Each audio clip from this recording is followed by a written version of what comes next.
You said we. You said the hour is late and we are in trouble. We are sliding down into a dark place. So that we is a collective statement. That's a statement about a political community. We Americans, because we're going to be making policy. There's going to be issues of law.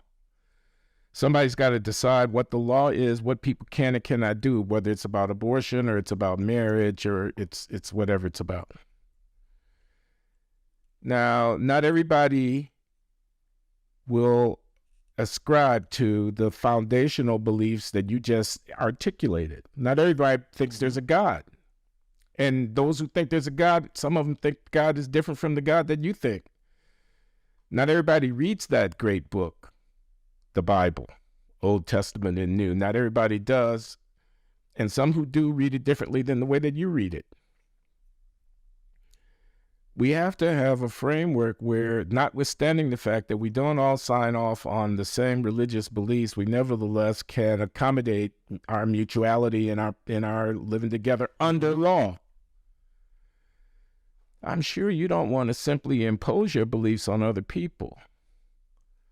So we have a constitution, we have a framework, we have, a Bill of Rights, et cetera, et cetera.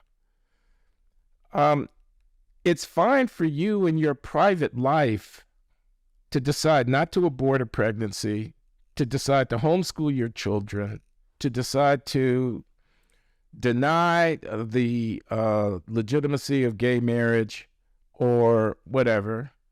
But when you act through law to impose that on other people, it becomes a different story altogether.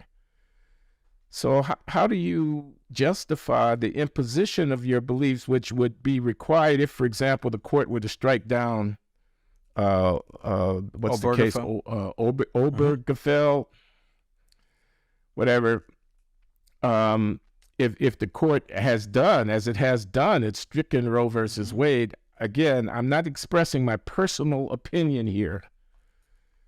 But these are impositions, these are consequential acts of the state that infringe upon individuals. And to justify those acts by reference to a sectarian religious perspective raises a lot of questions. It almost has a tyrannical ring to it. It's something that's not liberal in the small L sense of freedom of persons, of conscience, and all of that. Again, no establishment of religion. That's one of the First Amendment dictates, et cetera, et cetera. So I think I've said enough for you to get the idea of what I'm trying to get you to talk about. It's a common response, but the way I would respond is that every law and policy is inherently moral. Someone's belief system is always going to be imposed and inscribed on our laws, and certainly someone's belief system is going to be imposed on the public square. I'm just clear about what it is I believe and why it is I believe it. But the same people who may argue, let's say, for same-sex marriage today, right? And they say, yes, we believe in marriage equality, like the so-called Respect for Marriage Act that just was passed recently. There was a provision in there that talked about marriages between two people. But why? Why can't it be between three? Who gets to set the terms of where the movement stops? And what I'm saying is, everyone has their own belief systems. And part of what I said before is that oftentimes, and you can tell when people are just making up as they go along, they may not think so, but when Planned Parenthood sends out a message to John Legend and Chrissy Teigen after they had the unfortunate circumstance of her having a miscarriage, and they say, I'm paraphrasing, but we're sending our prayers out to John and Chrissy for the loss of their son. Their son. Now, if I'm trying to understand, okay, so even the biggest abortion provider understands that that's a life. If we find a single cell on Mars, we call that life. But when it comes to the abortion debate, it's a life if the mother wants the child. It's not a life if the mother does not. That is not a logically reconcilable position. So it's either we have to agree that life has inherent value, regardless of the circumstances of conception, regardless of the location of a particular life, regardless of the gestational age of a particular child, or it has conditional value. And if we say it has conditional value, then everybody better be ready to talk about where their conditions start and end. I'll put it to you this way. You and I both know that black folk, we'll come back to our people, right? I'm comfortable saying that. We would have a very different position on abortion if the Republicans in every state and a handful of large cities said, we're going to start a campaign to pay black women $15,000 to abort their babies. Very different. We would say, oh man, they're trying to commit genocide. They're trying to kill us off.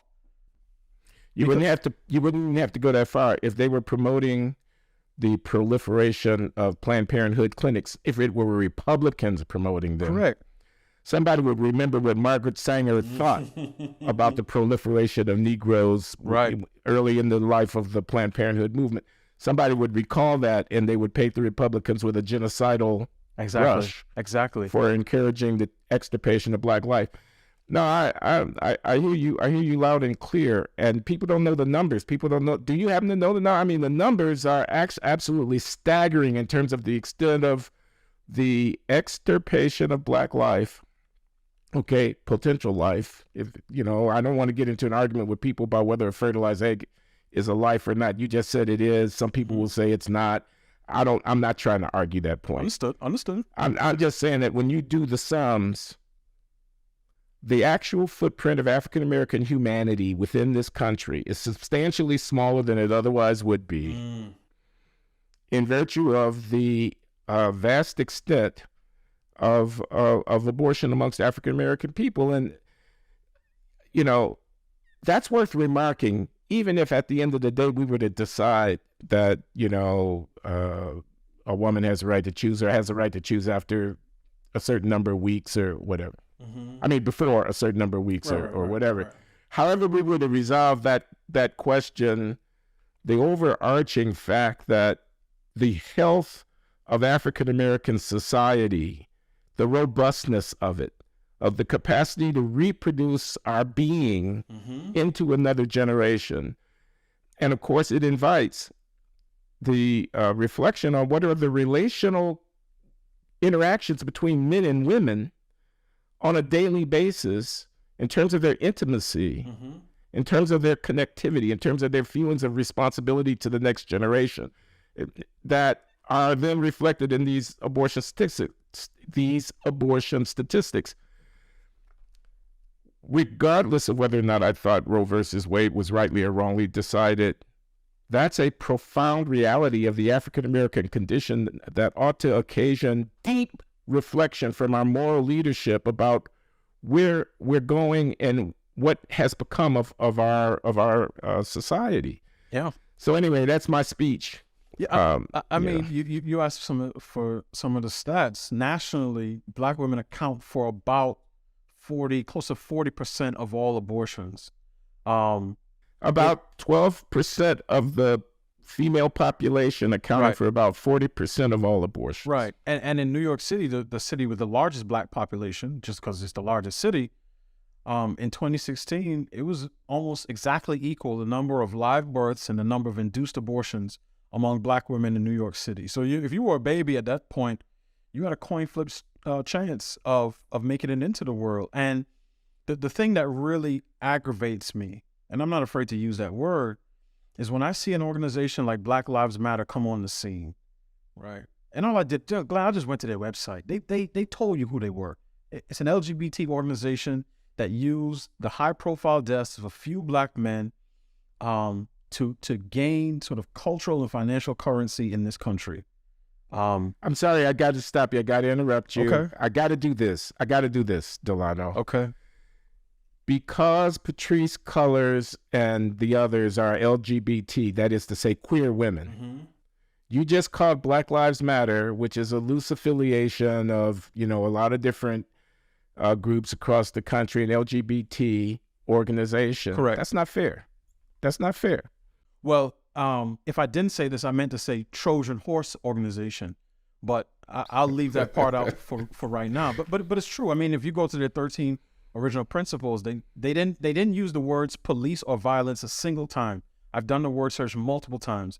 They said that they're queer affirming, trans affirming, woman affirming, and explicitly against the nuclear family.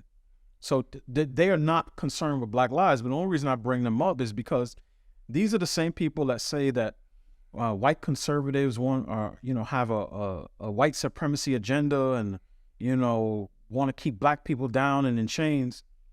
But if you were a Black baby in utero in 2016 in the South Bronx, you would be much better off having your mother speak to a white Christian conservative woman outside of Planned Parenthood than a BLM activist. Your chances of living and being born into this world would be much higher if your mother received counsel from the first woman and not the second. So, I mean, the abortion statistics should make any person just take a step back. The Black population has been at about, in this country, has been at between 11 and 13% for over 50 years. And that's at the beginning of life. We didn't even get to the fact that among young Black men 15 to 24 years old, among those who pass away, obviously tragically, half of those die via homicide. So we're getting squeezed on both ends. And my last year working for DC government, I worked in the Office of Gun Violence Prevention. I was on the calls every morning at 8:30, hearing about every contact shooting in the city. And consistently, it was always young Black male, young Black male, young Black male. So yes, all of these things speak to the condition of Black family life. The disappearance of marriage, particularly as it relates with respect to low-income neighborhoods, the disproportionate abortion rate.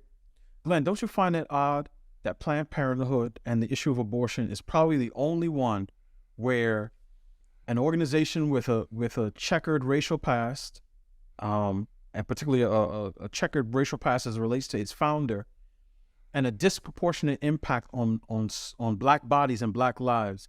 This is one of the only issues in which the left doesn't stand up and say, hey, there's a problem here.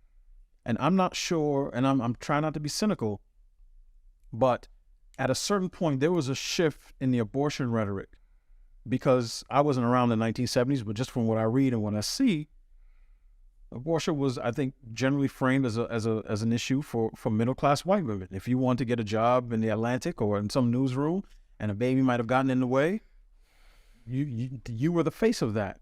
Now, all of a sudden, every Black politician and every politician on the left is saying, if Roe is struck down, this will have a disproportionate impact on poor Black women, which means they think it is a more fitting fate for a child to be killed in utero than to be born to a poor Black woman. And my question to them is, how many Black people do you think would be in this country if we took that position from 1865 until now?